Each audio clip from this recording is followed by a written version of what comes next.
Shalom. Thank you for joining me as we begin to look a little more deeply into this concept or idea of community as a spiritual practice.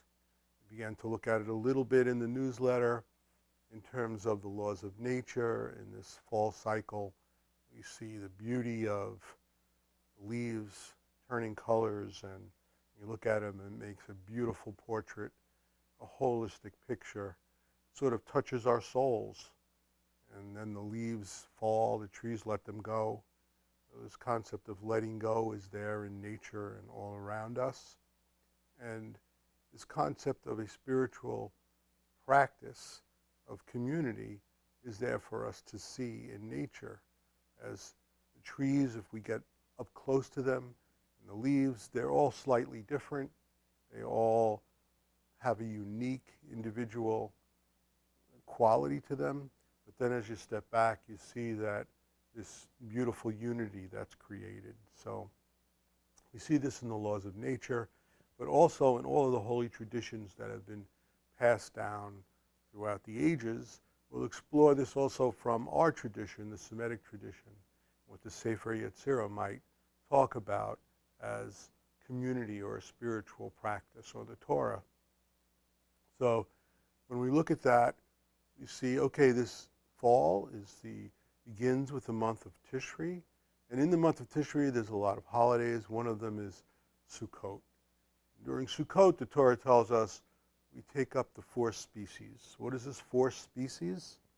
Is one, it's a lulav, and it's divided into four, and four is an etrog, which is sort of like a fruit-like thing, and then the lulav itself, which is a willow, palm rather, and then there's the willow, and then there's the myrtle.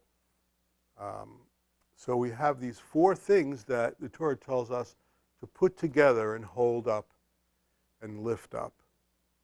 And these symbolize the fact that there's different people in our community. There's different people in this assembly that we are, this family that we are, as human beings, our neighbors, our intimate families. Everyone's a little bit different, just like the leaves on the trees and the various different trees. But they come together when we have a spiritual practice that is a community. These things come together, we hold them up, and we lift them up together. And during the practice of Sukkot, we take the lulav, we take the four species, and we bring them together, even though they're different. So when we take another look at something in the Torah, the tabernacle, we see the same thing with the tabernacle. There's many different ingredients in the tabernacle. There's all different kinds of wood and different kinds of cloth and materials. And these materials, the Torah takes great pains to say that the connection of these materials and how they're connected is very important. It even likens the connection of the materials, the curtains and the wood, to like a woman and her sisters. And the bond between a woman and her sisters is very strong. I know this because I have 4 daughters, and the bond between my daughters is very strong. But they're all different. They are uniquely different. So what does this have to do with meditation? Well, in the Sanskrit, the word for community in the Far Eastern Vedic tradition is called Sangha.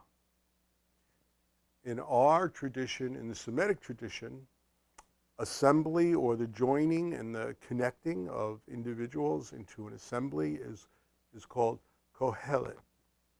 And it comes from the root of Kahila, which is community, literally. So this, as a spiritual practice, is something that is there throughout the Torah.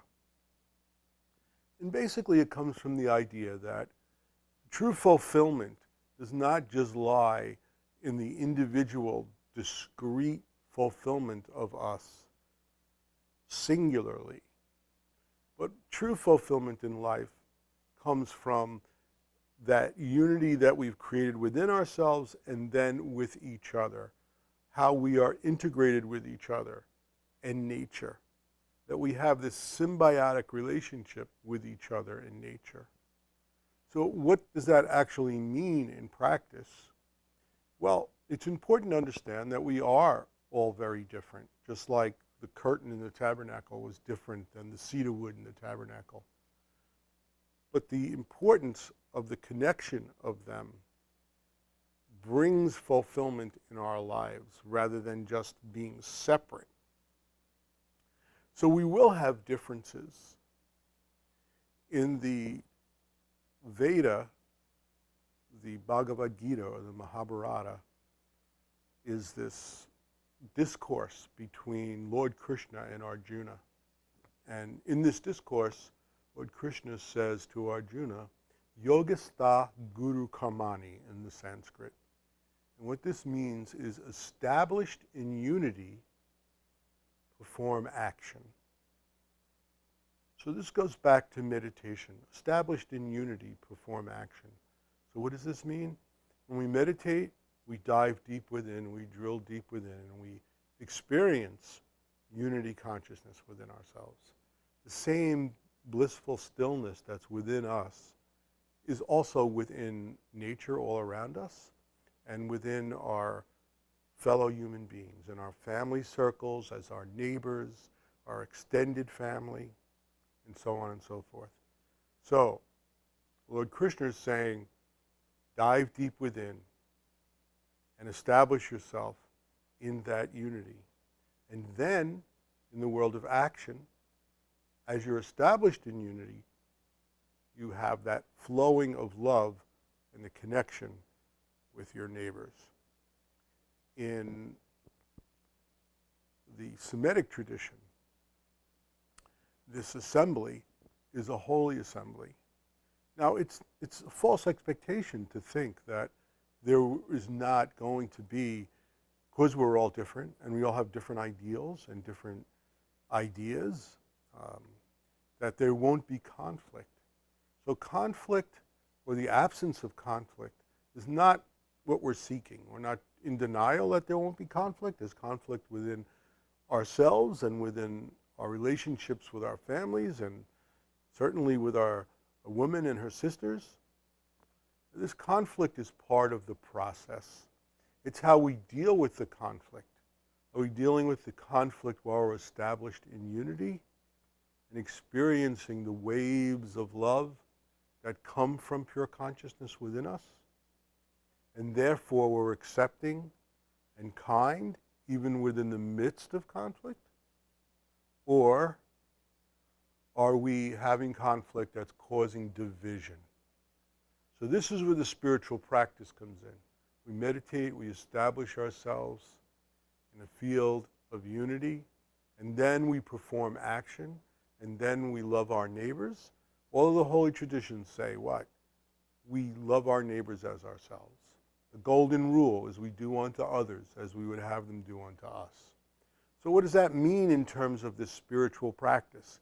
It means that when we have conflict, which is inevitable, we have conflict from the basis of this unity consciousness that's within us, so we're respecting and accepting of differences. So when we disagree with one another, we find that the important thing is not who is right.